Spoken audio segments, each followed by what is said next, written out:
Hey, what's up? Hope y'all are liking the new setup here. I got my computer here. It's very nice, very peak. I love movies. They're such a staple to life. Just last week I saw Alien in theaters with my friends, a wonderful movie about a tow crew getting a signal, with wonderful scares and an amazing monster. But this isn't about Alien. This is about a movie I bought at the dollar store. Movie 43. The year is 2013, and I just got my first Xbox. This is a movie that consists of poop jokes, ball sacks, and even incest with some actors that I didn't even expect. Emma Stone, Jeremy Allen White, and even Chris Pratt. What the fuck? This movie is a train wreck. So much so that I almost considered not even finishing it. But for you guys, I'll do anything. There will be some topics I'm going to be avoiding for the movie just because of the mature rating. But just enjoy my suffering.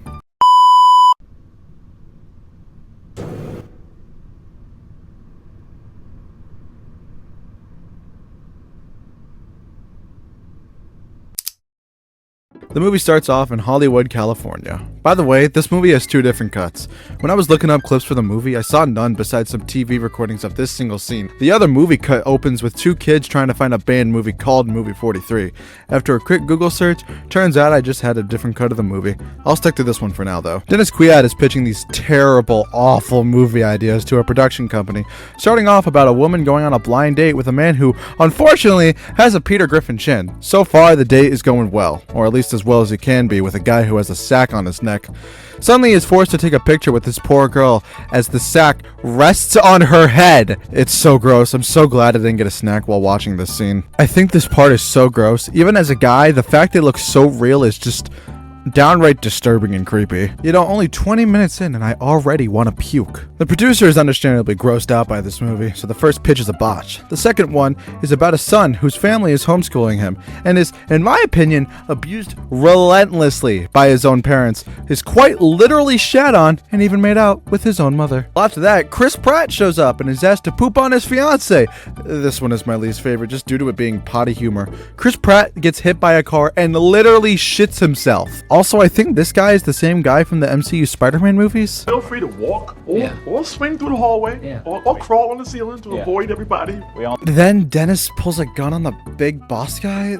I don't know. I'm gonna be honest. I threw up half an hour ago, and I think the last of my brain cells were stumbled into that mess. Emma Stone and the guy who looks like a young John Bennett from the Ted series fall in love in a really weird way. I will admit, some of this got me to laugh only a little bit. Robin, yes, the boy wonder, last of the Flying Graysons, goes speed dating. Batman ruins his chances, Superman's a creep, then Bats and the boy wonder fight the Penguin, and they end this movie with Robin kissing the Riddler. Dennis Quaid kidnaps our favorite boss, who personally seems like the only normal character in this movie, and I like that. You know, hearing Wander from Wander Over Yonder saying fuck ourselves is a weird feeling. You know, to go fuck ourselves.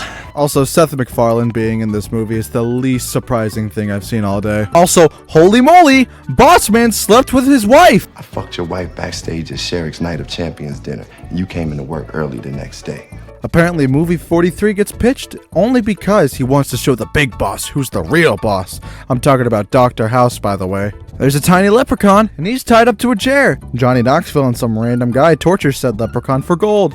And he's got a gun! They fight, and eventually cut up the leprechaun and have sex with a fairy. What the hell am I supposed to do with a fairy?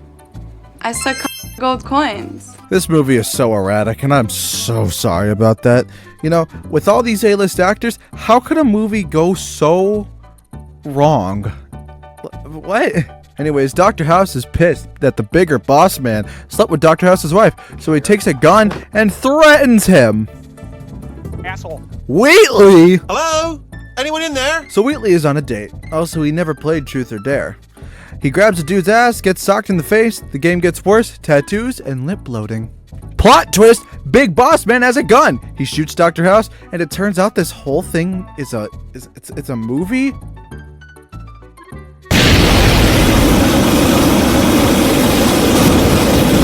I'm gonna be honest with you guys, this movie was a pile of trash. I couldn't even tell if the part of the end with the bit of it being a movie in a movie was scripted or not, just due to the horrible writing. The movie was like if a bunch of potty humor prepubescent 13-year-olds got together and said, dude, I have a great idea for a movie. Let's get Johnny Knoxville to beat up a leprechaun and Chris Pratt pooping. I wanted to get a snack before the movie, and thank God I did it. I wanted to vomit throughout the whole thing. This is my first time reviewing a movie, so if you guys want more content like this, be sure to let me know. I'll be sure to do that, you know, for all of y'all. Anyways, I'll see y'all later.